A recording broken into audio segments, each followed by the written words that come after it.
maayirkii maayirxigeenka warkuntaas noogu dhan yahay waxaanu rabnaa inaan adduun weynaha u sheegno iyo hay'adaha xuquuqul insaanka laascaanood waxa ka socda inay tahay xasuuq bini aadam inay tahay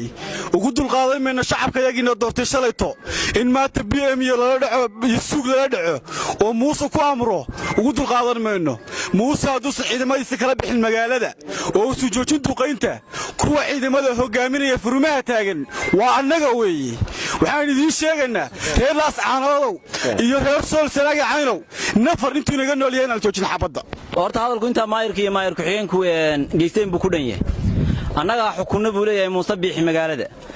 ma xabaalu xukumayaa iyo buu xukumi doonaa wax soconaya maaha dadkan haddii intii la laayo la isleeyahay xabad baad ku qabsanaysaan waad xukumi doontaan surooy mayso dad iyagaan la dareennahay iyagaana doortay annagu xabaale matali mayna dad nool baan matalaynaa waxa weeye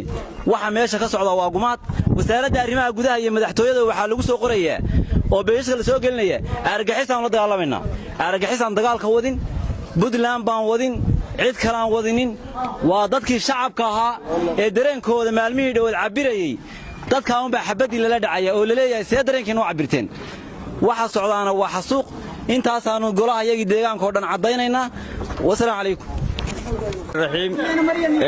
anu halkalmada oranaya deegaamada sulsara iyo cayn argagixiso ka weyn Soomaaliland ma qabto sida maayirka iyo maayir xigeenku ay sheegeen haddaanu nahay golihii deegaanka degmada Laascaanood waa mabda aanu ka simannahay kuna heshiisnahay inta ay go'aamiyeen baa horta noo go'aana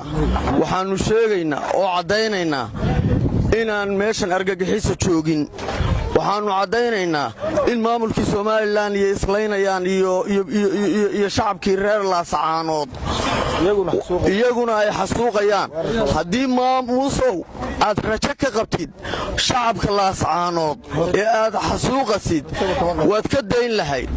ciidan baa ciidan la dagaalama anagu degdegniyo ciidan baa ciidan la dagaalama ciidankii ciidanka la dagaalami lahaa wuxuu bedelay inuu maatadii Laascaanood ku xasuuqo oo madaafiic lala dhaco gurigaygii bay ku dhacday masaajidkii bay ku dhacday maato iyo umulug rogmaday baa jira waxaad ogaataa Muusow inaadan rajo ka lahayn bulshada Soomaaliland sheeganasaana ha ogaato bari wixii laga bilaabo Muuse iyo ina kaahin iyo ninka la yiraahdo ina sulub iyo ninka ka soo jeeda gobolka Sool iyo Sanaag iyo Cayn inay ka taliyeen dhaxal xun oo bari ka maalin qoorta la iskaga wada goynayo ilaa aragti ka dhaxayso bulshadii nabadda ku wada joogtay wassalaamu calaykum.